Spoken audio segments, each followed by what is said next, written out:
Evangelio de Juan capítulo 5, vamos a leer el versículo 17, también el versículo 19 y el versículo 20. Amén. Dice así la palabra de Dios, en el nombre de Jesús. Y Jesús les respondió: mi Padre hasta ahora trabaja y yo trabajo. Verso 19, ustedes. De cierto, vamos. De cierto os digo, no puede el Hijo hacer nada por sí mismo, sino lo que ve hacer el Padre. Porque todo lo que el Padre hace, también lo hace el Hijo igualmente. Verso 20, todos. Porque el Padre ama al Hijo y le muestra todas las cosas que él hace, y mayores obras que ésta le mostrará, de modo que vosotros os maravilléis. Amén. Vamos a orar al Señor. Señor Padre Celestial, gracias Señor porque somos tus hijos por medio de Jesucristo. No somos bastardos, fuimos adoptados hijos tuyos. ¡Aleluya! Padre, venimos ante tu presencia por la sangre de Jesús. Y Señor, en esta oportunidad, Señor, anhelamos, Dios, que tú puedas hablar a nuestros corazones, Señor. Señor, tu palabra es viva y eficaz, y más afilada que cualquier espada de dos filos. Señor, hablas nuestras vidas. Que tu palabra, Dios, llegue a lo más profundo de nuestro ser, llegue a nuestro espíritu, Padre, y tu palabra, Señor, pueda ser entendida por nosotros, que podamos entenderla y podamos, Dios, dar frutos al 30, al 60 y al 100 por uno, practicándola.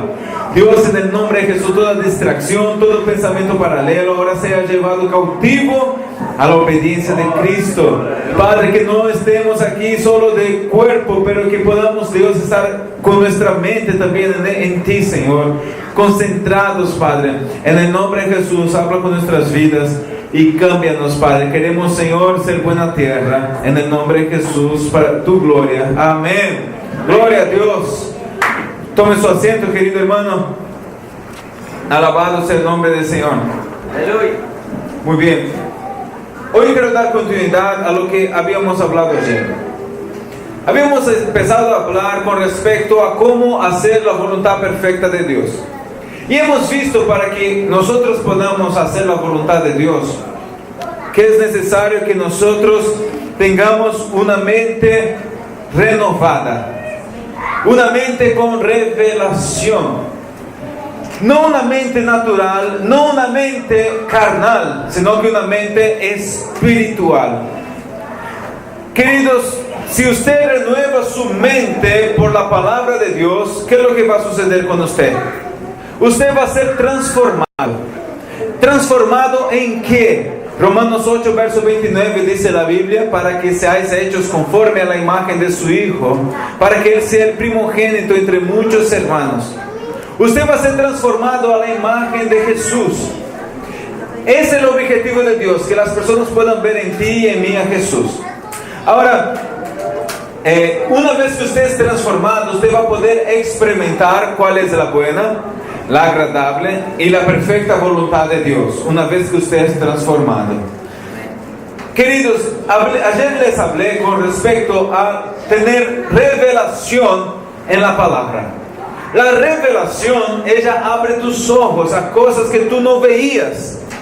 O sea, que no son cosas que son que no existen y van a aparecer. No, ya son verdades que existen en el mundo espiritual, pero que tú no las consigues ver. Entonces, con revelación, Dios te abre los ojos para poder ver esas verdades espirituales que ahí están, pero que tú no las conoces. Entonces, la revelación es una llave que Dios te da. ¿Sabe usted que cuando Dios te revela algo en su palabra, Él te está entregando una llave? La Biblia nos dice que Jesucristo, Él preguntó a sus discípulos: ¿quién dice la multitud que yo soy? Y Jesucristo les contestó a la multitud, los discípulos le contestaron: unos dicen que tú eres esto, otros dicen que tú eres aquel. Y Jesús les pregunta a ellos: ¿y ustedes quiénes dicen que yo soy? Y Pedro le contestó: tú eres el Cristo, el Hijo del Dios viviente. ¡Aleluya! Y Jesucristo le dijo a Pedro: mira, Pedro, te doy las llaves del cielo, porque eso no te reveló ni carne ni sangre, sino el Espíritu de mi Padre. Aleluya. Jesucristo le entregó una llave a Pedro cuando él dio la revelación, tuvo una revelación de quién era Jesucristo. La revelación en tu vida es una llave que Dios te da. ¿Sabía usted que el reino de Dios es como una gran mansión que tiene muchas puertas? Que para abrir cada una de esas puertas es necesario una llave. Y una revelación de Dios es una llave para su vida que Dios le da a usted. ¿Qué es una revelación? La Biblia toda es en el idioma griego la palabra logos, que significa una palabra que no sabemos necesariamente cuándo se va a cumplir, para quién fue escrita, en el sentido de algo personal. Pero ella se convierte y tiene la capacidad de convertirse, salir de logos y convertirse en rema. Rema es una palabra ya específica para una cierta fecha, para una cierta necesidad, para una cierta persona. Por ejemplo, quiero que ustedes me acompañen. En Hechos capítulo 2, en Joel capítulo 2, la Biblia habla de que en los últimos días el Espíritu Santo sería derramado sobre toda carne. Que los hijos profetizarían, que los viejos tendrían visiones, que los jóvenes soñarían. Nadie sabía cuándo eso iba a suceder. Pero en Hechos capítulo 2, cuando hubo el derramar del Espíritu Santo,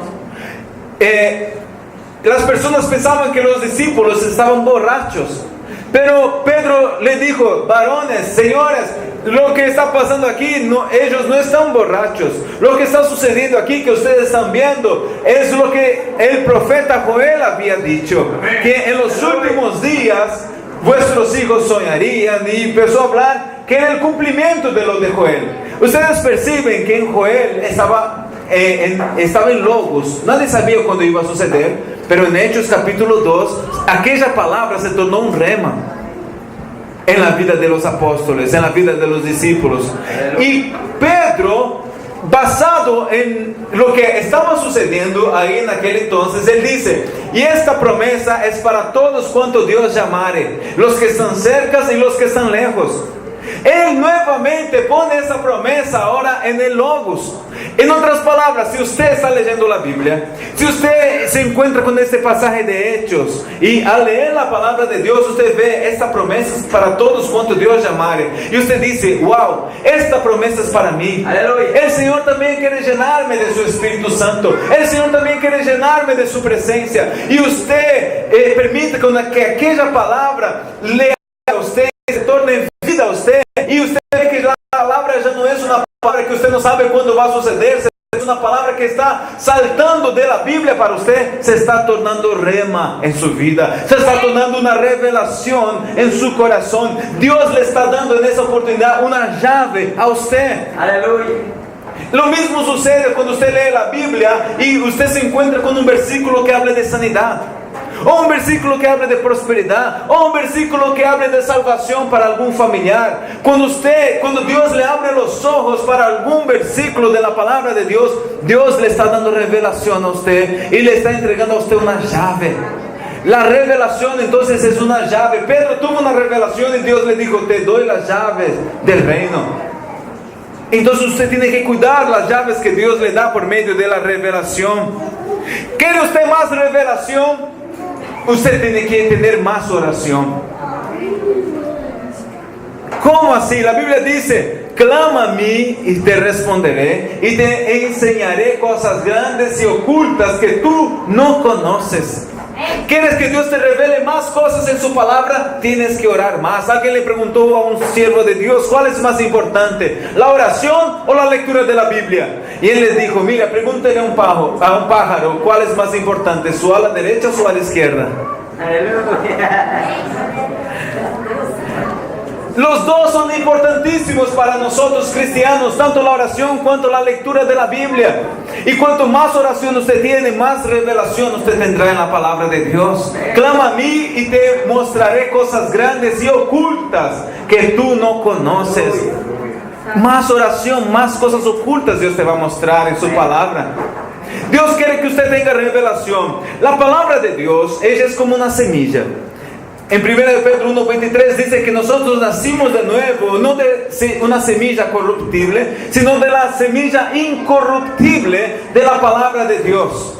Nosotros nacimos por medio de esa semilla, de la palabra de Dios. La semilla en la vida del que está predicando, del que está hablando, puede ser que ya esté dando frutos. Puede ser que aquella semilla ya se convirtió en un árbol y que está dando frutos. Pero en la vida de los que están recibiendo, la palabra aún es una semilla. Lo que quiero decir es lo siguiente, que la revelación es 50% del camino solamente. ¿Cómo así 50% del camino? Cuando Dios te abre los ojos para una promesa en su palabra, a lo mejor tú estás leyendo San Juan capítulo 3 y luego te encuentras con San Juan 3:16 que dice: porque de tal manera amó Dios al mundo que ha dado a su Hijo unigénito para que todo aquel que en él cree no se pierda, mas tenga vida eterna. Y usted empieza a ver, Dios amó al mundo de tal manera, y usted empieza a ver, espérate, Dios me ama. Dios, aquí está escrito que Dios amó el mundo, yo estoy en el mundo, así que Dios me ama, que ha dado su Hijo unigénito para que si yo creo en Él, no me pierda, mas tenga vida eterna. Fíjese que la palabra de Dios está ahora agarrando vida en su vida. La palabra de Dios está tornando vida en usted, le está abriendo los ojos, está tornando algo personal. Dios le está dando una revelación, pero esa revelación es 50% del camino nada más. Si Dios le revela a usted un versículo en la Biblia que habla de sanidad y usted dice: wow, quiere decir que si Cristo ya llevó mis dolencias, Cristo ya llevó mis enfermedades, entonces la enfermedad te va a salir de mi cuerpo. Perciba que yo lo que quiero decir es 50% del camino. ¿Sabe por qué? Porque la palabra, recuérdese que cuando entra en su vida, entra como una semilla. Pero para que esta semilla pueda crecer y convertirse en un árbol, depende en cómo usted la cuida en su corazón. Cuando Dios habla la palabra, va como una semilla a su vida, pero luego va, si usted practica la palabra de Dios, que va a hacer con que se convierta las promesas de Dios en realidad en usted.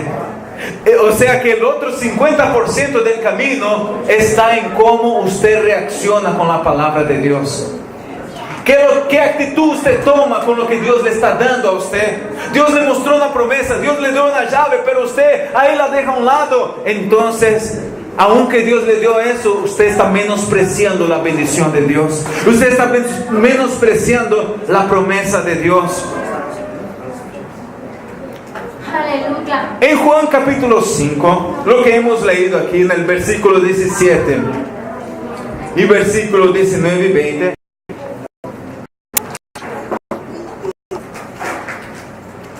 Cristo está diciendo, verso 17: mi Padre hasta ahora trabaja y yo también trabajo. Verso 19, Él dice: de cierto os digo que el Hijo no puede hacer nada por sí mismo, sino lo que ve hacer al Padre, porque todo lo que el Padre hace también lo hace el Hijo igualmente. Verso 20, porque el Padre ama al Hijo y le muestra todas las cosas que Él hace, mayores obras que esta le mostrará, de modo que vosotros os maravilléis.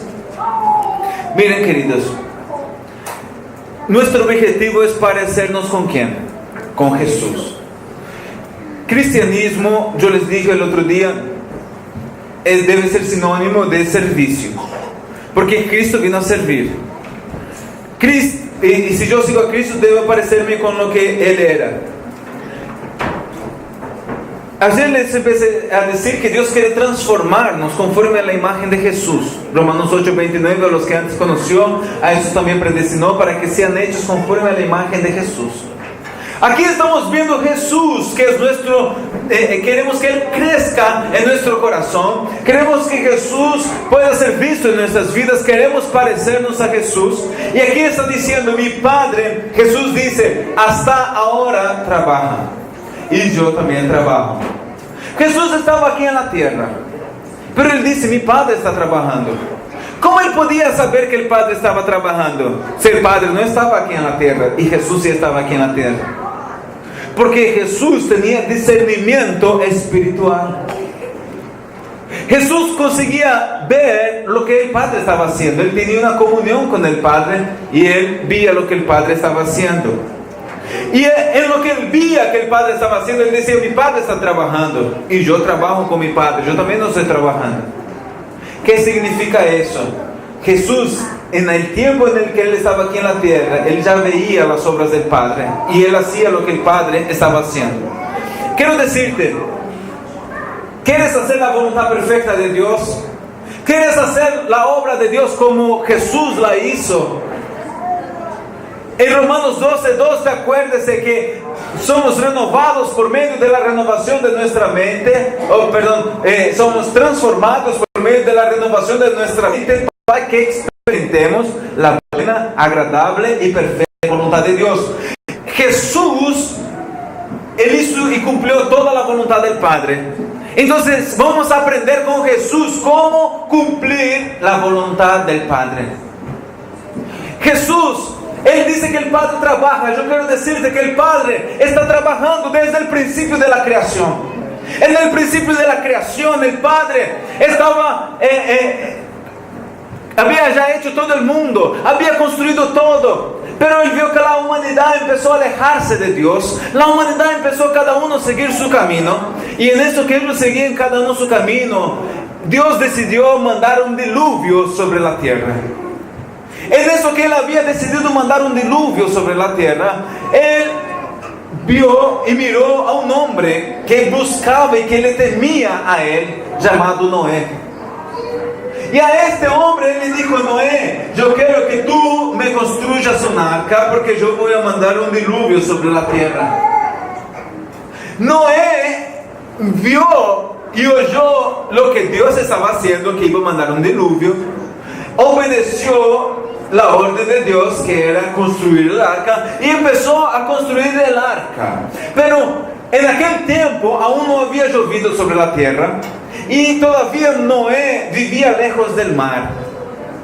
Entonces las personas decían: Noé, ahí va el loquito del arca. Imagínense los hijos de Noé siendo burlados por los amiguitos en la escuela. ¡Ah, cómo está el loquito de tu papá! Y se burlaban de los hijos de Noé. Pero, queridos, le pregunto, ¿de quién fue la idea de construir el arca? ¿De Noé o de Dios? De Dios. Dios le dio la idea a Noé. ¿Qué es lo que Noé está haciendo? Noé está haciendo algo que Dios le había mandado que él hiciera. Él está trabajando en lo que Dios estaba ya realizando.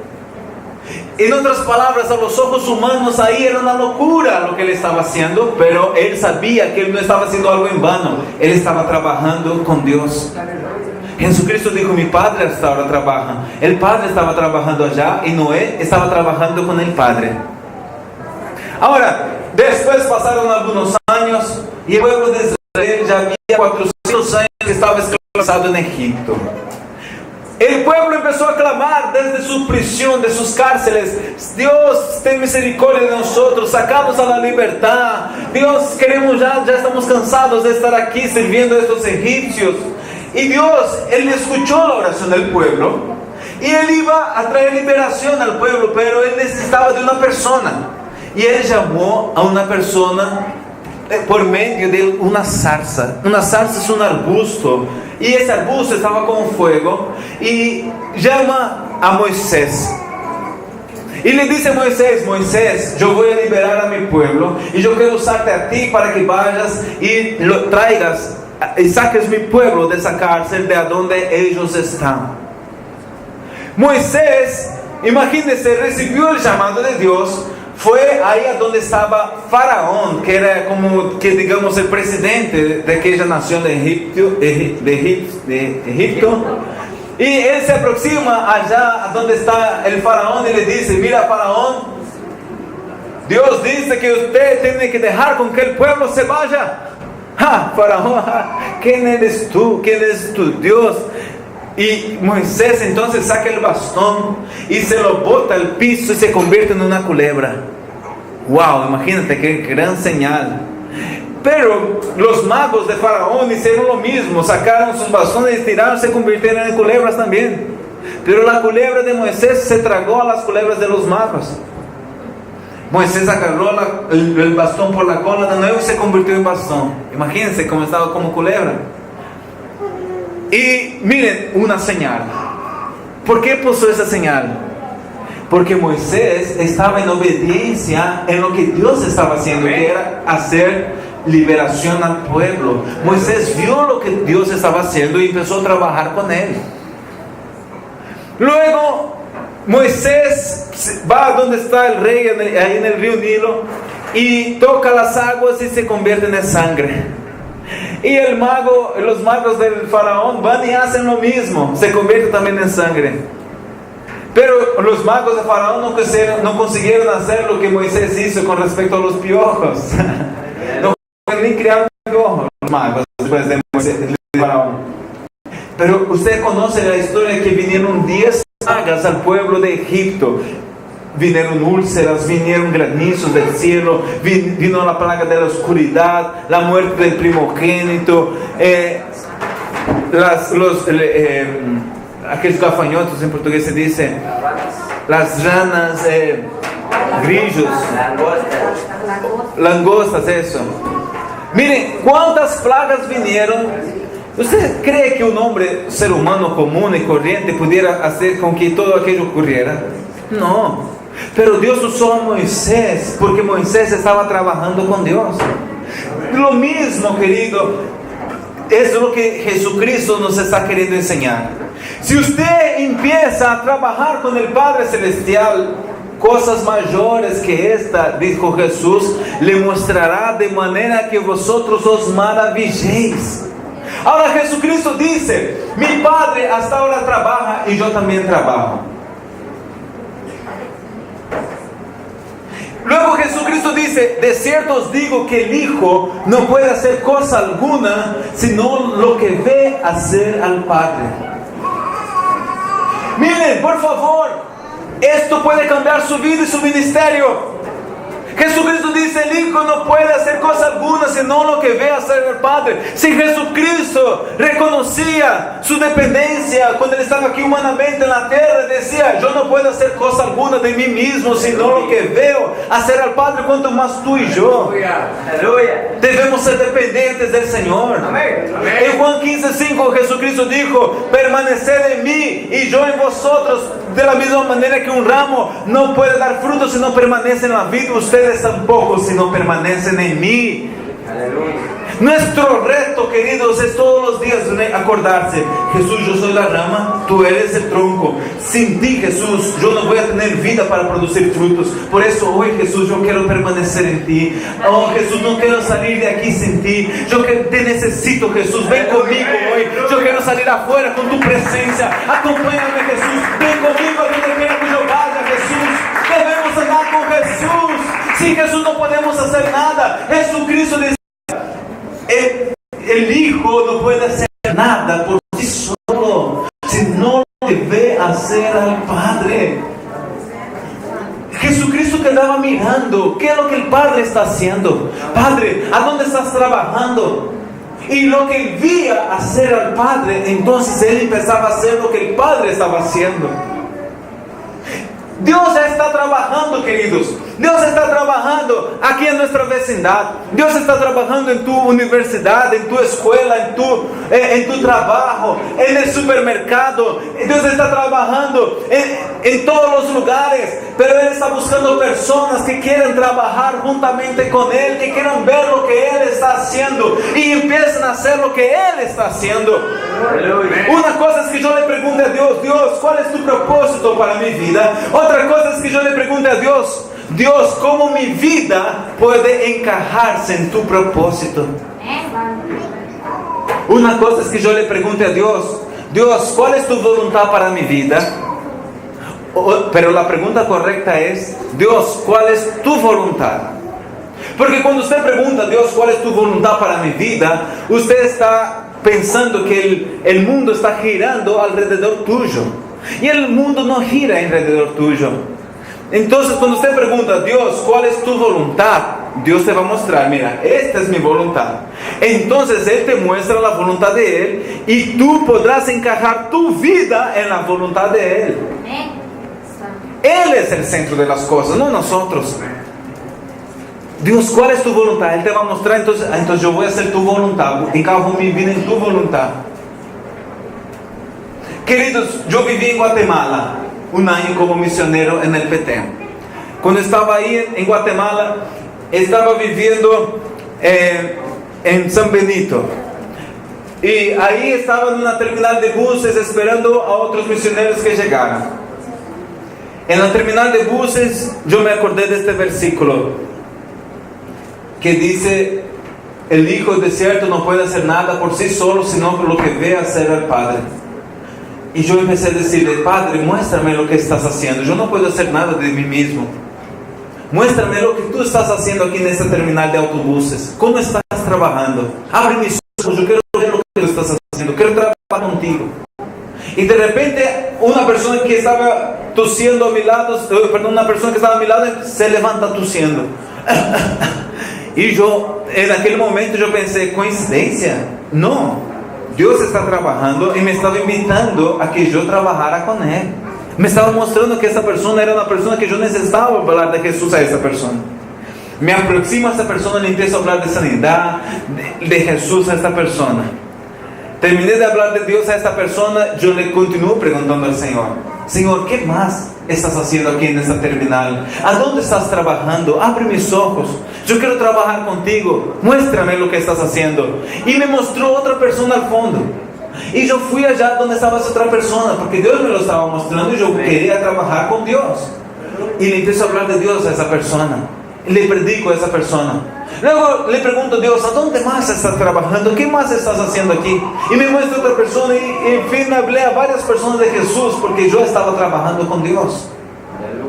En otra oportunidad yo estaba en Cobán, en Guatemala también. Estaba en un supermercado. Fíjese. Primero era una terminal de buses.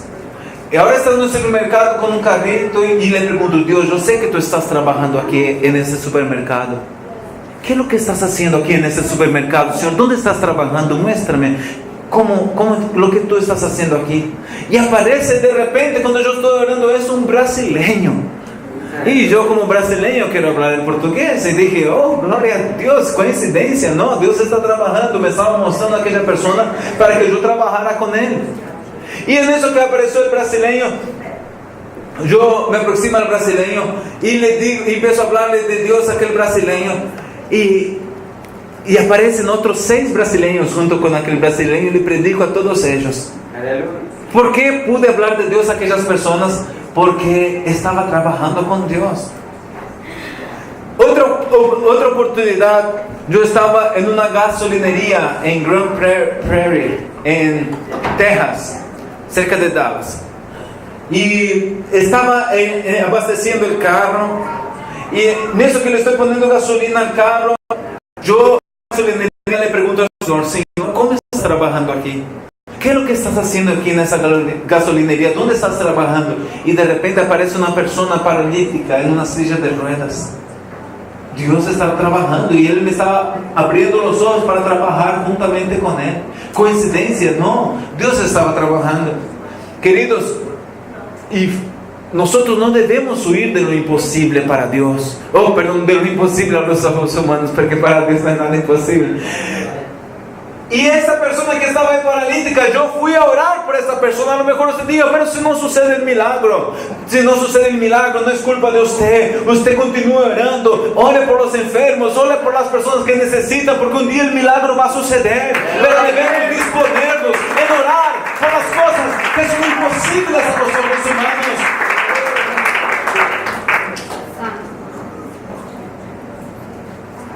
Bendito sea el Señor.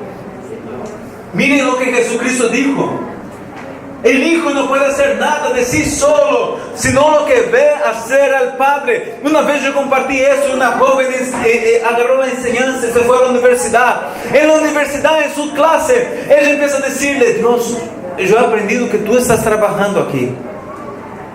Muéstrame lo que tú estás haciendo aquí en este salón de clase. Yo quiero trabajar contigo. Y ellos de repente le dieron a ella la oportunidad, y ella seguía hablando de Cristo a todos sus amigos de clase, porque ella estaba trabajando con Dios. En otra oportunidad, 2 jóvenes entendieron eso, agarraron eso en su espíritu, y al salir de la iglesia ellos están por la calle, fíjese, de su barrio, y le dicen: Dios, tú estás trabajando aquí. ¿A dónde estás trabajando? Muéstranos, Dios, queremos ver, queremos trabajar contigo, queremos estar dispuestos a hacer lo que tú estás haciendo. Y de repente aparece una mujer de lo nada gritando: socorro, ayúdeme, me golpearon. Fíjese, apareció aquella mujer necesitada de ayuda, de lo nada. No era coincidencia. Dios le estaba mostrando a ellos lo que Él estaba haciendo, y estaba invitando a aquellos jóvenes a que trabajaran con Dios. El otro día mismo en el restaurante fuimos ahí, y la joven se aproximó a mí y me empezó a hablar de si yo era brasileño. Yo ya rápido percibí que por yo ser brasileño no era. Dios estaba trabajando. Le prediqué a esa joven mesera y ella recibió a Cristo como su Salvador. Aleluya, gloria a Dios. Queridos, cuando uno trabaja con Dios, uno va a hacer cosas mayores de lo que uno imagine. Imagínese usted, Moisés, liberando, y que todos aquellos milagros pudieran ocurrir. Todas aquellas señales le siguieran ahí en Egipto. Jesucristo sanando los enfermos, Jesucristo resucitando muertos, Jesucristo haciendo tantas cosas. Y Jesucristo dice: el Padre ama al Hijo y le muestra todas las cosas que Él hace, y cosas mayores que esta le mostrará, de modo que vosotros os maravilléis. Miren lo que Jesús dice: el Padre ama al Hijo. Ahora yo quiero decirte: el Padre te ama. Aleluya. ¿Usted lo cree que el Padre te ama? Amén. Y si el Padre te ama, ¿qué es lo que Jesucristo dijo? El Padre ama al Hijo y le muestra todas las cosas que Él hace. Yo quiero decirte que el Padre te ama y te va a mostrar todas las cosas que Él hace. Aleluya. Ahora, cuando Él te muestra lo que Él está haciendo, tú puedes actuar en obediencia y actuar en fe y empezar a trabajar con Dios. O puede ser que tú desobedezcas al Señor a lo que Él te está mostrando. Pero Dios quiere que nosotros trabajemos con Él y le obedezcamos en lo que Él está haciendo.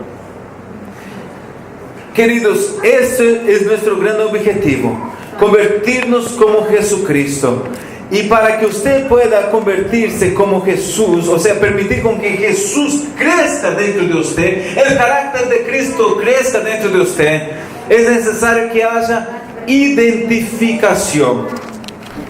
¿Qué significa identificación? Identificación significa tornarse como el mismo, tornarse idéntico, tratar como siendo la misma persona. Usted tiene que identificarse con Jesús. Pero muchos de nosotros no nos identificamos con Jesús. Pero es necesario, la Biblia dice en 1 Corintios 17, que el que se une al Señor, un espíritu es con el Señor. Y usted debe unirse con Cristo en todos los aspectos que Cristo realizó en su obra redentora. En Efesios capítulo 2, abra su Biblia, por favor, acompáñame.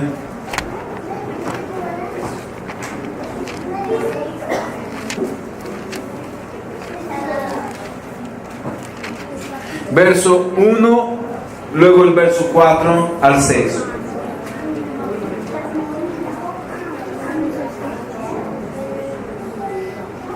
Dice así: y Él nos dio vida, y Él os dio vida a vosotros, cuando estabais muertos en vuestros delitos y pecados. Vamos para el verso 4 en adelante.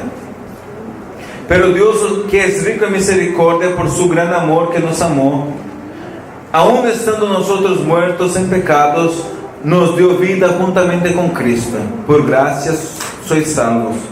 Y juntamente con Él nos resucitó a sí mismo, y a sí mismo nos hizo sentar en los lugares celestiales con Cristo. Queridos, miren lo que dice el verso 1. Y Él os dio vida.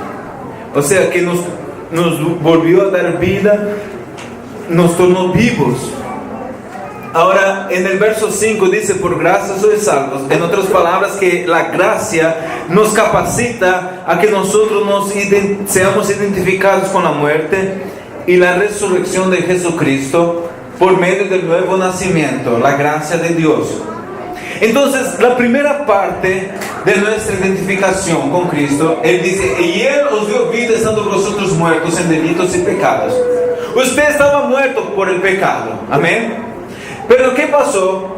Cristo, ¿qué hizo por nosotros? Él murió por nosotros en la cruz del Calvario. Cuando Cristo murió en la cruz del Calvario, vamos entonces a entrar en la primera parte de la identificación, porque usted tiene que identificarse con Cristo en su muerte. Usted tiene que identificarse con Cristo en el bautismo, que sería su sepultamiento, el sepultamiento de Jesús. Y usted tiene que identificarse con Cristo en su resurrección y también en asentarse en los lugares celestiales con Cristo.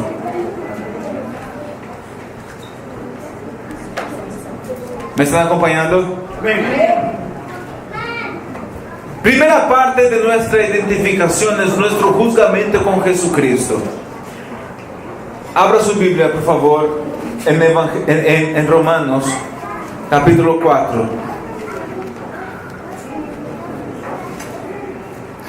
Romanos capítulo 4, verso 25 dice: el cual fue entregado por nuestras transgresiones y resucitado para nuestra justificación. El cual fue entregado por ¿quién, hermanos? Por nuestras transgresiones. Jesús entonces fue crucificado por lo que nosotros habíamos hecho. Fue entregue por nuestras transgresiones. Él no tenía pecado. ¿Por qué estoy hablando de eso? Para que usted y yo nos identifiquemos con Jesús. Si Jesús fue entregue por nuestros pecados, miren lo que dice, acompáñenme a 2 Corintios, capítulo 5. 2 de Corintios queda después de 1 de Corintios. Capítulo 5, versículo 14. Dice así: porque el amor de Cristo nos constriñe, pensando esto, que si uno murió por todos, luego todos murieron. Miren lo que dice la palabra de Dios. Porque el amor de Cristo nos constriñe. ¿Sabe lo que significa esta palabra constriñe? Esa palabra constriñe, que dice que el amor de Cristo nos constriñe, es que el amor de Jesús nos lleva a tomar una decisión. El amor de Cristo nos constriñe. El amor de Jesús te lleva a tomar una decisión. ¿Qué decisión? Que la muerte de Jesús fue nuestra muerte. Recuérdese que antes nosotros estábamos muertos en nuestros delitos y pecados, pero ahora nosotros estamos muriendo con Jesús para esos delitos y pecados. Y debemos identificarse con Jesús en su muerte. Cuando Jesús murió, yo morí, tú moriste. Cuando Él fue sepultado, fuimos sepultados también con Él. Y identificarnos también en su resurrección. Porque cuando Jesús resucitó, nosotros también revivimos juntamente con Él. Y cuando Él se asentó en los lugares celestiales, nosotros también nos hemos asentado con Él en esos lugares celestiales. Y muchos, por no entender en esos aspectos de identificación, de morir con Cristo, de ser sepultado con Cristo, de resucitar con Cristo, de estar asentado con Cristo en los lugares celestiales, ellos no paran de mirar para quién ellos no son. En vez de mirarse en quién Dios les convirtió a ellos solo quedan mirando quién ellos eran. Y esta persona nunca podrá saber de modo verdadero y práctico quién ellos son en Cristo Jesús. Romanos 6:6, acompáñenme conmigo, acompáñenme por favor, regresa ahí un poquito su Biblia y maneje su espada. Romanos 6:6 dice así, pero vamos a leer aquí del versículo 1 en adelante hasta llegar al 6. ¿Qué diremos pues? ¿Perseveraremos en el pecado para que la gracia abunde? En ninguna manera. Porque lo que hemos muerto al pecado, ¿cómo viviremos aún en él? ¿O no sabéis que todo lo que hemos sido bautizados en Cristo Jesús, hemos sido bautizados en su muerte? Porque somos sepultados juntamente con Él para muerte por el bautismo, a fin de como Cristo resucitó de los muertos para la gloria del Padre, así también nosotros andemos en novedad, en vida nueva. Porque fuimos plantados juntamente con Él en la semejanza de su muerte, así también lo seremos en la semejanza de su resurrección. Sabiendo esto, miren el verso 6, que nuestro viejo hombre fue crucificado juntamente con Él, para que el cuerpo del pecado sea destruido, a fin de que no sirvamos más el pecado. Nuevamente, sabiendo que nuestro hombre fue crucificado juntamente con Él. ¿Qué ha pasado con su viejo hombre? Con su vieja mujer, con su viejo yo. Ha sido crucificado. ¿Qué significa ser crucificado? Gálatas 2:20, Pablo dice: fui crucificado con Cristo. Estoy con Cristo juntamente crucificado. Y ya no vivo yo, mas Cristo vive en mí, y la vida que ahora vivo en la carne, la vivo en la fe en el Hijo de Dios, el cual me amó y por mí se entregó. Miren, aquí en Romanos 6 dice que nuestro viejo hombre fue crucificado juntamente con Él. Pablo dice: yo estoy crucificado juntamente con Cristo. ¿Qué significa estar crucificado con Cristo, queridos? Usted tiene que entender eso. Estar crucificado con Cristo. Le pregunto a usted: ¿Cristo tiene pensamientos torpes? ¿Cristo tiene pensamientos derrotistas? Si Cristo tiene, le pregunto, ¿Cristo tiene malos pensamientos? No. Si no es más tú quien estás viviendo, y si tu viejo hombre está muerto, y Jesús no puede ser la fuente de esos pensamientos que están viniendo a tu mente, si no eres tú que estás viviendo y estás muerto, y Jesús no es la fuente de ese pensamiento malo, ¿quién es la fuente de esos pensamientos que tú estás teniendo? El diablo.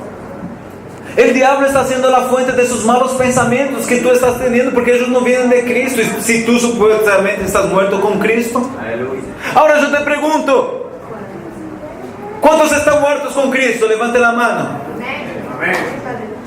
Vamos a ver si tú estás muerto de verdad. Aleluya. Porque hay algunos que puro se desmayan en la cruz. No mueren nunca. Mire, ¿puede existir un cáncer en alguien que está muerto? Ya está muerto. ¿Va a funcionar el cáncer en él? ¿Puede haber problemas cardíacos o de pobreza en alguien que está muerto? Está muerto.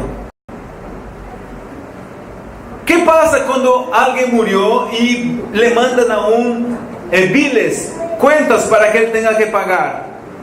Las personas escriben en aquel papel fallecido y se las mandan de regreso. No vaya a hacer usted eso con sus cuentas, por favor. Me refiero a eso, que cuando vengan acusaciones de tu pasado a tu vida, pero tú habías hecho eso, entonces tú te recuerdas: pero yo ya estoy muerto, Satanás, tú no puedes venirme a acusar con ese pensamiento. Aleluya. Aleluya. Tú puedes tratar de persuadir a un muerto a que haga algo de errado, pero el muerto te va a hacer caso. Tú puedes ir hasta su ataúd y tratar de convencerlo a pecar, pero el muerto no va a reaccionar de ninguna manera, porque él está muerto. Vamos a pecar, ven, mira. Háblale al muerto a ver qué es lo que él va a contestarte. El muerto no va a reaccionar porque está muerto. ¿Estás tú muerto con Cristo? Amén. Cuando te invitan a pecar, ¿estás tú muerto con Cristo? Trate de hacer enojar a un muerto. Ay. Hay muchos que están vivos, Miren, Trate de conseguir sacar de un muerto algún argumento que salga de su ataúd. No importa lo que tú intentes hacer con el muerto, Él no va a reaccionar y Él no va a sentir lo que tú hagas con Él. El muerto tampoco tendrá enfermedades, el muerto no tendrá tentaciones para pecar, porque Él está muerto con Cristo. Pablo decía, con Cristo estoy crucificado y ya no vivo yo, Cristo vive en mí. Aleluya. Queridos, pero puede ser que tú hagas con que el muerto vuelva a vivir. ¿Cómo hacemos nosotros con que el muerto vuelva a vivir? Cuando tú piensas que tu vieja manera de vivir es tu verdadero yo. Lo haces con el muerto, viva nuevamente. Y el diablo te empieza a lanzar saetas. No, es que tú nunca vas a cambiar. Y tú dices, sí, es verdad, nunca voy a cambiar. No, tú eres un derrotado, no la vas a hacer. Sí, no la voy a hacer. Estás haciendo con que el muerto viva. Esos son pensamientos del diablo y no de Dios. Porque la Biblia dice, yo sé los pensamientos que tengo para ti, pensamientos de bien y no de mal, de paz, para daros el fin que deseáis. Entonces, si vienen malos pensamientos, usted tiene que reprenderlos. Diablo mentiroso, yo no me voy a dejar llevar por tus pensamientos, yo voy a vencer. Cristo me limpió para ser cabeza y no cola. Yo no acepto esos pensamientos en mi mente. Voy con Cristo hasta el final. No acepta los pensamientos del diablo en su vida. Aleluya. Cristo ya hizo todo por nosotros, queridos. Él murió en la cruz del Calvario y nos dio un nuevo comienzo. Y nuestro viejo yo está muerto.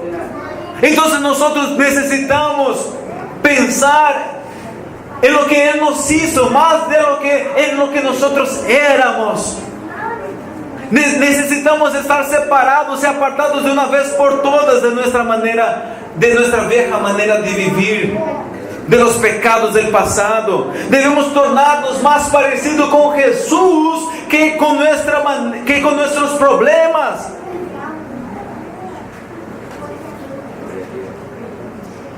Una de las verdades más importantes, queridos, está en Gálatas 6:14. Abra su Biblia ahí en Gálatas 6:14.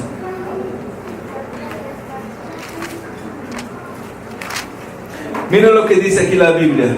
Pero lejos esté de mí gloriarme, sino en la cruz de nuestro Señor Jesucristo, por quien el mundo me es crucificado a mí y yo al mundo. Jesús fue crucificado por nosotros en la cruz. Y cuando Él estaba en la cruz, ¿cuáles fueron sus últimas palabras? Está consumado. Amén, aleluya. Y cuando Él dijo eso, Él quería decir exactamente eso. Lo que Él necesitaba hacer por la humanidad, Él lo terminó. Ya no acabó. Después se fue al cielo, se asentó, destruyó los principados y potestades, nos perdonó y puso todas las cosas por debajo de sus pies. Así que si todas las cosas están por debajo de los pies de Jesús, y si tú eres parte del cuerpo de Cristo, todas las cosas tienen que estar debajo de tus pies también. Tú tienes que estar por encima de todas las cosas cuando tú estás identificado con Cristo. Aleluya. La Biblia dice que Jesucristo se manifestó para destruir todas las obras del diablo. La razón por la cual Jesucristo vino fue destruir, aniquilar, reducir a nada las obras del enemigo que Él tenía en contra de tu vida. Él se manifestó para acabar con las obras del diablo. Si usted tiene alguna obra del diablo en contra de usted, usted puede identificarse con Cristo y no acepte esas obras del diablo en su vida, porque Jesús ya se manifestó para destruirlas. La Biblia dice en 2 Corintios 5:17, si alguno está en Cristo, nueva criatura es. Las cosas viejas pasaron y todas han sido hechas nuevas. Entonces, en el día que usted nació de nuevo, las cosas viejas fue el día en el cual usted murió. En el día que usted nació de nuevo, usted murió para el mundo. Pablo decía, por medio de la cruz el mundo se tornó algo muerto para mí, y yo me torné un hombre muerto para el mundo. Por medio de la cruz de Cristo yo me glorío, ya no vivo yo, Cristo vive en mí. La vida de Dios ahora corre por mis venas, no puedo más volver a mi vieja naturaleza. Cristo, por medio de su cruz, ya me apartó de aquella vieja naturaleza, de la vieja manera de vivir. Querido, Satanás no puede hacerte volver a lo que tú eras antes de recibir a Jesucristo. Él no puede hacerte volver legalmente a lo que tú eras antes. Si tú lo haces de tu propia voluntad. Y tú necesitas creer a las mentiras del diablo para volver a ser lo que tú eras antes de lo que Cristo te ha hecho. Porque nosotros actuamos de acuerdo a lo que nosotros creemos. Entonces, los pensamientos que tratan de jalarnos para la vieja naturaleza, esos pensamientos tienen que estar muertos para nosotros. No voy a volver atrás. Jesús, quiero poner mis ojos en ti. Viene pensamiento del pasado. Jesús, quiero mirarte. Quiero seguir blanco. Quiero tornarme parecido contigo. Pablo decía: lejos esté de mí gloriarme, sino en la cruz de Cristo. No debemos nosotros gloriarnos de algo o alguien, sino en la cruz de Cristo, porque esa cruz, lo que Cristo hizo en ella, nos separa de nuestra vieja vida. La vieja vida ya no puede controlarte si tú estás muerto con Cristo, si tú estás identificado con Cristo en su muerte. Miren, yo les estaba diciendo a un principio que cristiano es imitar a Cristo, es ser servidor como Cristo lo fue. Cristianismo es tener a Cristo como su sustituto. Tú tienes que creer que Cristo en la cruz del Calvario tomó tu lugar de muerte en aquel lugar. Él murió para que tú no tuvieras que morir. ¿Cuántos están de acuerdo con eso? Al mismo tiempo que tú estás muriendo con Cristo, esa muerte es la muerte para las cosas malas, para que tú no tuvieras que morir físicamente ahí como Él estaba muriendo, siendo condenado por la eternidad. Entonces Él murió para que Él se tornó lo que tú eras, para que tú pudieras tornarte exactamente lo que Él es. Digan así conmigo: Jesús es mi sustituto. ¿Qué es una sustitución? Él agarró tu lugar y tú agarraste el lugar de Él. Si tú no recibes a Cristo como tu sustituto, tú no eres cristiano, porque tú vas a sufrir y porque el pecado te va a condenar. Si Cristo no es tu sustituto, tú vas a tener que pagar por tus propios pecados. La Biblia dice en Romanos 5:8 que Dios prueba su amor para con nosotros en que Cristo murió por nosotros siendo aún pecadores. Entonces, mucho antes de que tú pensaras en aproximarte a Jesús, Jesús ya estaba diciendo: yo estoy asumiendo el compromiso de morir en tu lugar para que tú no necesites hacer. Aleluya. Él ya estaba muriendo en tu lugar para que tú no murieras. Él estaba siendo tu sustituto. Abra conmigo su Biblia en 2 Corintios capítulo 5.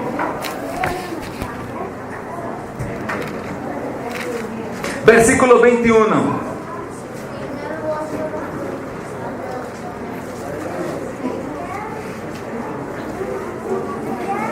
Dice así: al que no conoció pecado, por nosotros lo hizo pecado, para que nosotros fuésemos hechos la justicia de Dios en Él.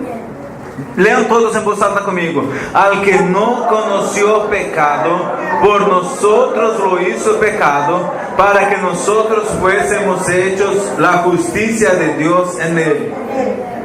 Miren, que es ser sustituto, es cambiar de lugar. Él tomó nuestro lugar y nosotros tomamos el lugar de Él. Entonces, este versículo nos habla que hubo un cambio de posición con Jesús. Aquí dice: al que no conoció pecado. ¿Quién es el que no conoció pecado? Jesús. ¿Jesús es justo o injusto? Entonces, miren, aquí el justo, dice aquí, se tornó injusto. ¿Y nosotros qué éramos? ¿Justos o injustos? Entonces nosotros injustos nos tornamos la justicia de Dios cuando Jesús fue entregue por nuestros pecados y resucitó para nuestra justificación. Entiendan eso, miren, al que no conoció pecado, lo hizo pecado por nosotros. Lo hizo pecado por nosotros. ¿Por qué Jesús fue hecho pecado por nosotros? Porque pecado era lo que nosotros éramos. Y Jesús fue hecho pecado. O sea, Él fue hecho lo que tú y yo éramos. Para que nosotros fuésemos hechos justicia de Dios en Él. ¿Qué es lo que tú fuiste hecho? ¿Qué es lo que tú eres? En Él, o sea, en Jesús, justicia de Dios por ti solo. Tú eres justicia de Dios en Él. Entonces, queridos, Jesús era justo. Imagínate aquí una pelota blanca. Digamos que esta pelota blanca es la justicia de Jesús. Y aquí imagínate una pelota negra. Esta pelota negra éramos nosotros, pecadores, injustos. Aquí la pelota blanca, Jesucristo justo. Y aquí la pelota negra, nosotros pecadores. Cuando Cristo murió por nuestros pecados, Él tenía justicia. Y esa justicia la fue a aplicar a nosotros. Él tomó nuestros pecados y aplicó en nosotros su justicia. Entonces cuando Dios te mira a ti, Él ya no mira si tú has recibido a Cristo, si tú le entregaste, identificaste con Cristo, muriste para el mundo, estás crucificado con Cristo, fuiste sepultado con Cristo, resucitaste. Cuando Dios te mira, Él te mira, queridos, no como un gusanito. Dios te mira como la justicia de Dios en Él, en Cristo Jesús. Tienes que pararte de mirarte menos de lo que Dios te ve. Es que yo no soy digno. Obviamente ninguno de nosotros es, pero ahora tienes que saber que Dios ya no te mira así. Dios te mira como la justicia de Dios en Él, porque tú tienes a Jesús como tu Salvador, como tu sustituto. Tienes que verte como la palabra de Dios dice que tú eres. Y la palabra de Dios tiene que ser tu mejor amiga. Abra su Biblia en Romanos capítulo 1, versos 16 y 17.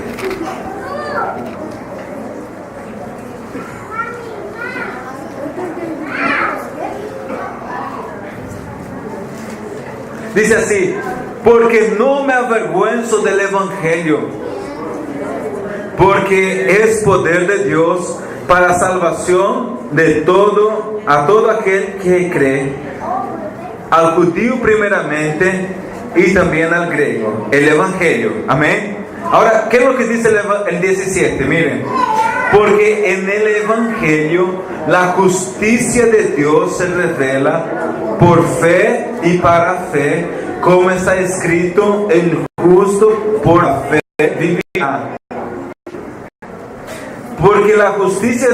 Porque en el Evangelio, pongan atención en el 17, la justicia de Dios se revela ¿cómo?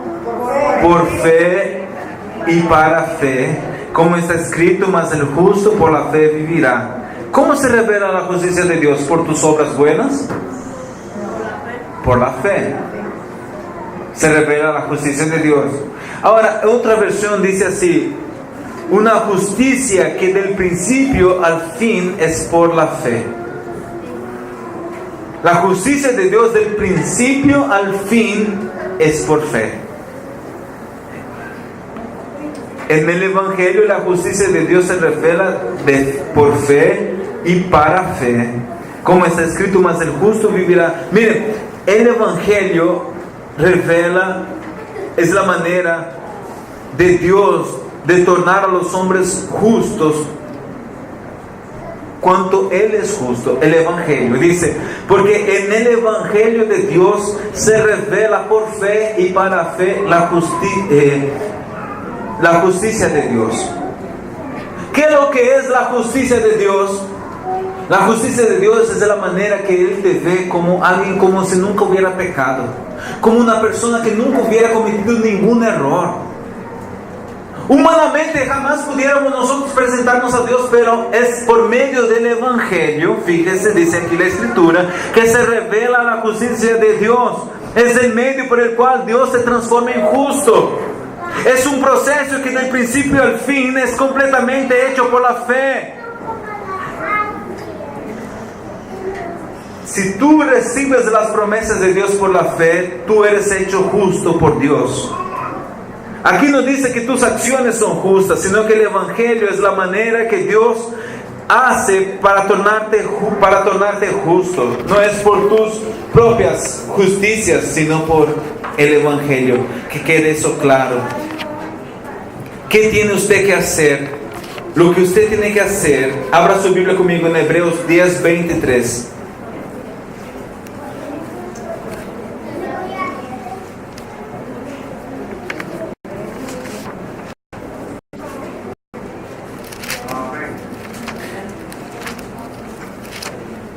Dice el pasaje de Hebreos 10:23. Mantengamos firmes sin fluctuar la profesión de nuestra esperanza, porque fiel es el que prometió. ¿Todos encontraron? Miren lo que dice: mantengamos firmes sin fluctuar la profesión de nuestra esperanza, porque fiel es el que la prometió. Mantengamos firme es un término náutico. El autor a los Hebreos, él está diciendo lo siguiente: Dios ha dado promesas, ahora agárrense, manténganse firmes sin fluctuar. ¿Qué tiene que usted mantener firme sin fluctuar? Aquí dice la profesión de nuestra esperanza. Él está diciendo: agárrese firme a la palabra de Dios y se envuelva como un marinero que agarra el mastro para evitar con que sea echado al mar tempestuoso por las olas. Aunque tu navío de la fe sea sacudido y movido por las tempestades de la vida, tú nunca vas a ser echado fuera del barco, porque te estás agarrando firme en las promesas de Dios. Él dice aquí, mire, manténganse firmes, sin fluctuar la profesión de vuestra esperanza. ¿Qué Él está diciendo? ¿Qué Dios dice? Está diciendo que Él te convirtió a ti. Él te convirtió a ti en un justo. Él te mira a ti como la justicia de Dios en Él. ¿Por qué? Porque Cristo es tu sustituto. Él murió en tu lugar. Él sufrió por tus pecados. Ahora cuando Dios te mira a ti, Él ve a Jesús en ti. Tú eres la justicia de Dios en Él. Él dice: ahora manténganse firme, porque el diablo va a tratar de condenarte. El diablo va a tratar de traerte acusación. El diablo va a tratar de quitar esa promesa de Dios en su vida. Pero cuando vengan las tempestades de la vida y empiezan a sacudir el barco de tu vida, tú mantente firme. Y cuando pensamientos vengan y traten de hacerte que tú pienses lo contrario, tú digas: no, yo soy lo que Dios dice que yo soy. Yo tengo lo que Dios dice que yo tengo. Yo voy a hacer lo que Dios dice que yo puedo hacer. El diablo no me va a quitar las promesas de Dios. Yo voy a vencer y voy a hacer todo lo que Dios quiere que yo haga. Debemos mantenernos firmes en las promesas de Dios. ¿Qué debe retener? Él dice: mantengan firme, retengan la profesión de nuestra esperanza. ¿Qué significa eso? Aquello que concuerda con lo que el Señor dice sobre ti. Y dice aquí: porque es fiel el que lo prometió. Lo que Dios ha dicho sobre ti, créalo, guárdalo en tu corazón. Pero ¿sabe cuál es el problema? El problema de las personas es que las personas no se mantienen firmes lo suficiente. Cuando empiezan a venir los problemas, ellas rápido ya sueltan las promesas de Dios y no se mantienen firmes en ellas, y comienzan a dar oídos a los pensamientos del diablo en su mente y son engañadas. Recuérdese que Jesucristo dijo: si ustedes permanecieren en mis palabras, seréis verdaderamente mis discípulos y conoceréis la verdad, y la verdad os hará libres. Pero ¿qué tiene que hacer usted? Permanecer. Manténgase firme, que nadie le quita a usted de las promesas de Dios. Abra su Biblia en Isaías capítulo 55, versículo 6.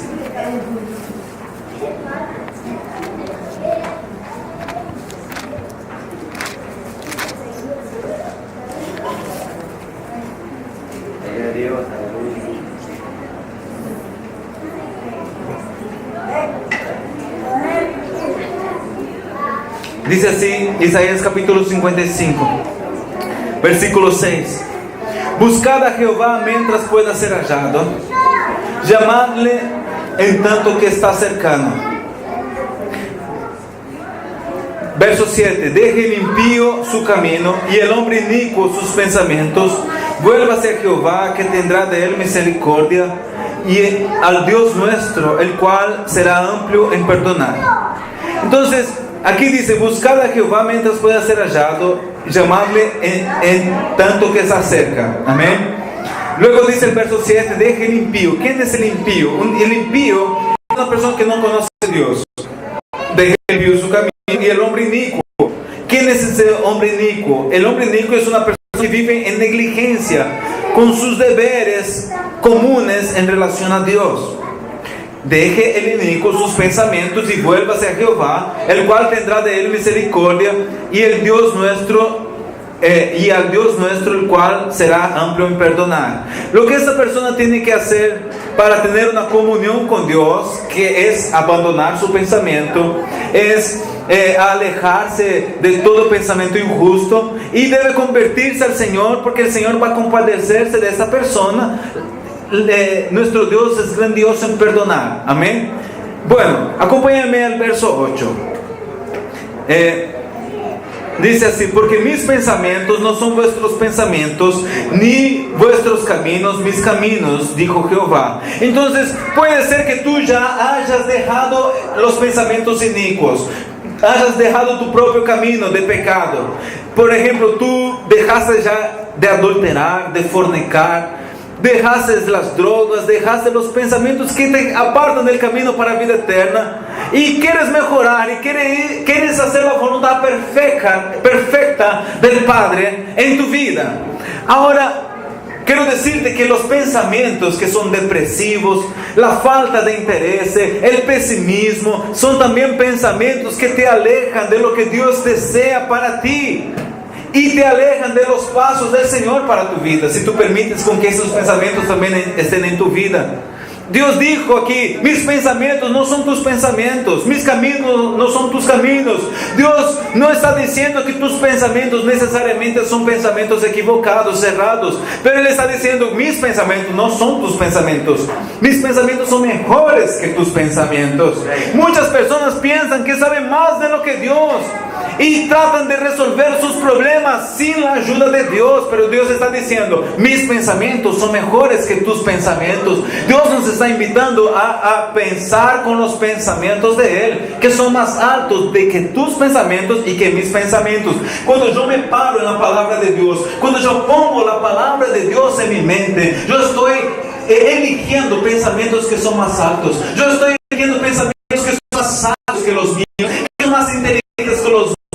Es la decisión más sabia que usted puede tomar. Y Dios dice, acompáñeme en el verso 9: así como son más altos los cielos que la tierra, así son mis caminos más altos que vuestros caminos, y mis pensamientos más que vuestros pensamientos. Miren, los pensamientos de Dios, la manera que Él piensa acerca de ti, es mucho mejor de lo que nosotros mismos llegamos a pensar a nuestro propio respecto. Entonces Dios quiere que tengamos pensamientos más altos, que vivamos de acuerdo a caminos más altos, que son los caminos de Él y no nuestros caminos. Dios piensa en grande, queridos, y Él nos está retando a que pensemos en grande, que tengamos nosotros pensamientos mayores. Dios no nos dice eso aquí para reprocharnos, sino Dios nos dice como una motivación. Vamos, yo quiero retarte. Vamos, yo quiero que tú aprendas a tener pensamientos más grandes. Y nosotros debemos imitar a Dios con pensamientos más grandes. ¿Sabes por qué? Porque nosotros somos sus hijos y somos sus herederos. Si nuestro Dios piensa en grande, yo también quiero pensar en grande.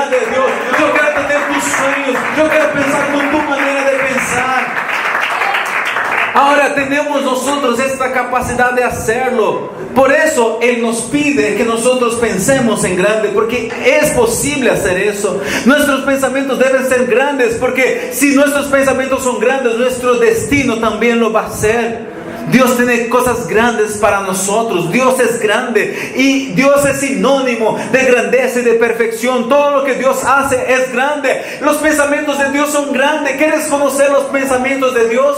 ¿Quieres saber cómo Dios piensa? Mira el universo. Mira el mundo. Todo eso es fruto de los pensamientos de Dios.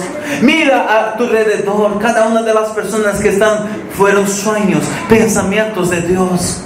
Dios piensa en grande y Él nos está retando. Yo quiero que tú pienses, tú eres mi hijo. Vamos, hijo, tú puedes pensar más grande de lo que tú has pensado hasta entonces. Yo quiero que tú sueñes en grandes. Yo tengo un destino grande para ti. Aleluya. Ahora miren lo que dice el verso 10. Como desciende de los cielos la lluvia y la nieve, y no vuelve allá, sino que riega la tierra y la hace germinar y producir, y da semilla al que siembra y pan al que come. El verso 11. Así será la palabra que sale de mi boca, no volverá a mí vacía, sino que hará lo que yo quiero y será prosperada en aquello para que la envié.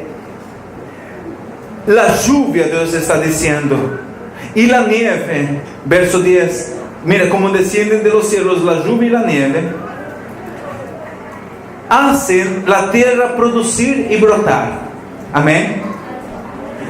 Bueno, la tierra, ella no tiene elección cuando recibe esa lluvia y esa nieve. Ella tiene que producir y brotar, hacer que algo nazca.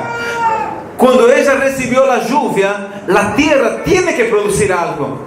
Y Dios dice, de esa forma que cuando la lluvia cae y la tierra tiene que producir porque está recibiendo el agua, así será, de esa forma, así será la palabra que saliere de mi boca. De esa misma forma, la lluvia y la nieve cuando caen del cielo no vuelven al cielo, sino después de haber regado la tierra y la hicieron producir. De la misma forma, yo envío mi palabra que va a producir resultados en tu vida. Mi palabra no volverá vacía. ¿Qué es lo que Dios nos está diciendo? Que cuando tú lees la palabra de Dios, cuando tú meditas en la palabra de Dios, el alimentarte de la palabra de Dios es clave para que tu vida la palabra de Dios no regresa vacía. Tu vida va a cambiar cuando tú recibes la palabra de Dios. Tu vida va a producir algo cuando tú recibes la palabra de Dios. El recibir la palabra de Dios es clave para renovar nuestra manera de pensar. ¿Quieres renovar tu manera de pensar? Deja con que la palabra de Dios entre en tu manera de pensar. Dios piensa de una manera maravillosa acerca de ti. Y queridos, Dios sabía ya todo sobre tus puntos débiles cuando Él te salvó. Y aún así Él te salvó, conociéndote, sabiendo tus puntos fuertes, tus puntos débiles. Y tus puntos débiles en el día que tú fuiste salvo eran peores de lo que ellos son hoy. ¿Sí o no? Eran peores de lo que ellos han sido hoy. Entonces, ¿por qué tú crees que Jesús iría a quedar contigo cuando naciste de nuevo y hoy no iba a querer quedar más contigo? Porque tú te has equivocado un poco, porque tú has pecado. ¿Por qué crees que Jesús ya no va a querer más estar contigo? Quiero que abra conmigo su Biblia en el último pasaje, Santiago capítulo 1.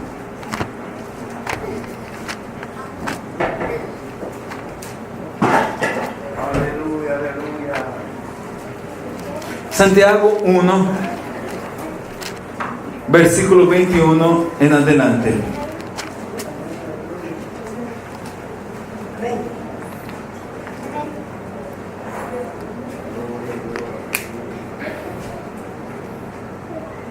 Dice así: Por lo cual, desechando toda inmundicia y abundancia de malicia, recibid con mansedumbre la palabra implantada, la cual puede salvar vuestras almas.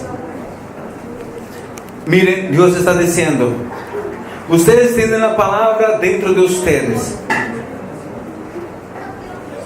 Lo que ustedes necesitan es poner esa palabra hacia afuera, porque Él dice que esa palabra ya fue, aquí dice, implantada en usted. Usted ya tiene la palabra de Dios dentro de usted. Usted tiene que ahora poner esa palabra hacia afuera. Ahora el verso 22, miren. Pero sed hacedores de la palabra y no tan solamente oidores, engañándoos a vosotros mismos. Él está prosiguiendo la instrucción de aplicar la palabra, de hacer la palabra, de poner la palabra para afuera. Esa palabra que ha sido implantada en nosotros. Él dice ser hacedores. Posiblemente las cosas en tu vida no estén funcionando, no están dando bien, no están trabajando para tu vida. Y tú no consigues entender por qué las cosas no me funcionan, por qué las cosas no me van bien. Es posible que tú te estés engañando a ti mismo al pensar que estás haciendo lo que la palabra manda. Porque aquí dice, la palabra fue implantada. Pero la palabra que fue implantada, dice la Biblia, sed hacedores de la palabra. Esa palabra que fue implantada no es solo para que ella acumule el polvo, pero la palabra tiene que ser vivida. Debemos pensar en la palabra, debemos hablar la palabra, debemos poner la palabra en práctica. ¿Cómo tú te engañas a ti mismo? Aquí dice que tú puedes llegar a engañar a ti mismo cuando tú escuchas la palabra pero no la aplicas en tu vida. Dios dice que tú te estás engañando a ti mismo. Engañarse, ¿sabe lo que significa? Engañarse es desviarse, es iludirse, sugiere la idea de ser llevado por la mano para lejos del camino de la verdad. Eso es engañarse. Y Él dice aquí que uno puede llegar a engañarse. ¿Qué es engañarse? También significa iludirse. ¿Y cómo se ilude una persona? ¿Sabe cómo? La persona dice, yo estoy practicando la palabra de Dios. La persona está diciendo, se está iludiendo. Fíjese, yo creo en la palabra de Dios, pero ella dice en un momento eso, pero la mayor parte del tiempo lo que sale de su boca, cuando no está delante de otros cristianos, la mayor parte del tiempo lo que sale de su boca, el lunes, el martes, el miércoles, se concentra en sus problemas y no en las promesas de la palabra de Dios. El lunes empieza a ir a puro hablar de problemas, el martes puro hablar de problemas, y dice que cree en la palabra, que practica la palabra, pero puro habla de los problemas y no habla de las promesas de Dios. Se está engañando a sí mismo. Si tú estás poniendo la palabra en práctica, ¿por qué pierdes tanto tiempo reclamando de tus problemas? Esa persona se está iludiendo y se desvía de la verdad. Mira el verso 23 que dice: porque si alguno es oidor de la palabra, pero no es hacedor de ella, este es semejante al hombre que considera en un espejo su rostro natural. Verso 24: porque él se considera a sí mismo y se va, y luego se olvida cómo era. Mira, el espejo, él está hablando aquí de un espejo. Ese espejo que el hombre se está mirando en el espejo aquí, es un espejo portable. Dice que después que el hombre se miró en ese espejo, él se fue y se olvidó de cómo él era. Mire, el hombre se miró en el espejo, ¿verdad? Él se miró en el espejo, pero luego él se olvidó de cómo él era. ¿Qué especie de hombre era él? Eso no está refiriéndose necesariamente a algo de lo que él estaba haciendo, pero cómo él se veía en la palabra de Dios. ¿Qué es lo que la palabra de Dios está diciendo de él? Que tú eres Cristo es tu sustituto. Cristo murió en tu lugar. Tú eres justo. Tú eres la justicia de Dios en Cristo.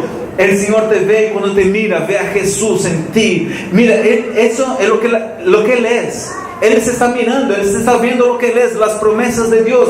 Él está leyendo la Biblia le está diciendo esto, Él se está viendo. Pero como Él no la practica, Él se olvida de quién Él era, de quién la Biblia dijo que Él era, y se va y se olvida de cómo Dios dijo que Él era, sigue su camino y se olvida de lo que Dios le había revelado de quién Él era en Cristo. Entonces, aquí muchos de nosotros estamos escuchando la palabra de Dios. Cristo es mi sustituto, Él murió en mi lugar, yo recibí la justicia de Él, mis pecados Él se los llevó, la justicia que estaba con Él vino para mí. Tú lo estás escuchando, te estás animando, lo estás creyendo, pero a medida que la palabra, por no meditar en la palabra, no te mantienes en esas promesas y los pensamientos del pasado empiezan a volver.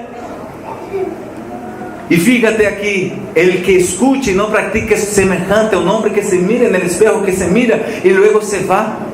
Entonces, luego sin el espejo, ya no estás con el espejo, porque no te estás mirando en el espejo de las promesas de Dios. Tú te empiezas a olvidar de quién eras tú en la palabra y dejas con los pensamientos carnales empiezan a pintar la imagen de quien tú piensas ahora que tú eres. Muchos saben hablar el lenguaje de Dios aquí en la iglesia, pero en el día a día no son más así. Cuando vienen las presiones de la vida, abandonan la palabra de Dios, paran de mirarse en la palabra de Dios, de quien Dios dice que ellos eran. Pero miren el verso 25 que dice: mas el que mira atentamente a la ley perfecta de la libertad y persevera en ella, no siendo oidor olvidadizo, sino hacedor de la obra, este será bienaventurado en lo que hace. Aleluya. El que atenta, el que mira a la ley perfecta de la libertad, el que mira, es un hombre que observa, es un hombre que está mirando, no apenas en un espejo portable, pero en una pared llena de espejos. Y fíjate aquí, el que mira a la ley perfecta de la libertad, él no está hablando de la ley de Moisés, él está hablando de la ley que Jesucristo trajo, la ley de la gracia, que Él vino a salvar a los pecadores y que hay esperanza para los pecadores, y que por medio de la muerte de Cristo el pecador puede tornarse justo a los ojos de Dios. Y el que mira para esta ley, el que mira atentamente, no solo por un momento, el que no se olvida de quien Dios dijo que Él es, de quien Él es en Cristo Jesús. Una vez que Él recibió a Jesús, esa persona que mira atentamente a la ley de la libertad, aleluya, dice aquí la Escritura, y no es un oidor olvidadizo, sino hacedor de la obra, será bienaventurado en lo que Él hace. El versículo, él habla de esa ley es la nueva alianza con Cristo Jesús. Este hombre está mirando la palabra de Dios constantemente, y él sabe quién Él es en Cristo y vive de acuerdo a esa revelación. Yo soy justificado en Cristo, yo vivo así de acuerdo a esa revelación. Él no es un oidor olvidadizo, pero Él es un hacedor de la obra. Eso significa que cuando tú internalizas, cuando la palabra de Dios es implantada en ti, tú comienzas a realizar la obra de Jesucristo. Dice aquí: Él será bienaventurado en lo que Él hace. En Juan 6:68, yo había dicho que ese era el último versículo. Bueno, solo quiero decir, bueno, lo voy a leer aquí a ustedes. No necesita usted abrir, ese lo abrimos. El último versículo abierto era aquel. Es aquí, me oigan, nada más. Aleluya. Le preguntaron: ¿qué necesitamos para realizar las obras de Dios, las obras que Dios quiere? Jesús les respondió: la obra de Dios es esta, que crean en aquel que le envió. Entonces basta que tú creas en Jesucristo y vas a estar ejecutando las obras de Dios. Que tú medites, permanezcas en la palabra, manténganse firmes en las promesas. Si Jesucristo dijo, si ustedes permaneceren firmes, si ustedes permaneceren en mis palabras, seréis verdaderamente mis discípulos. Un discípulo es aquel que se está mirando constantemente en la ley de la libertad. Él no se mira y luego se olvida, y se olvida de quién él era en Cristo, no, y empieza a dejar como que pensamientos del pasado empiezan a tratar de decir quién él es ahora. No, él está siempre mirándose en la palabra. Yo soy justificado por la sangre de Cristo. Aleluya. Satanás no tiene nada conmigo. Yo soy lavado, yo odio lo que Dios odia, yo amo lo que Dios ama. Yo no quiero jugar con el pecado. El pecado no me lleva a lugar alguno. Yo estoy muerto con Cristo y estoy sepultado con Cristo y resucito con Cristo y estoy asentado con Cristo en las regiones celestiales. Tengo autoridad. Todas las otras demás cosas están debajo de mis pies. Tú sabes quién eres tú en Cristo Jesús. Aleluya, gloria a Dios. Póngase de pie, iglesia. Gloria a Dios, aleluya. Gloria a Dios. Aleluya.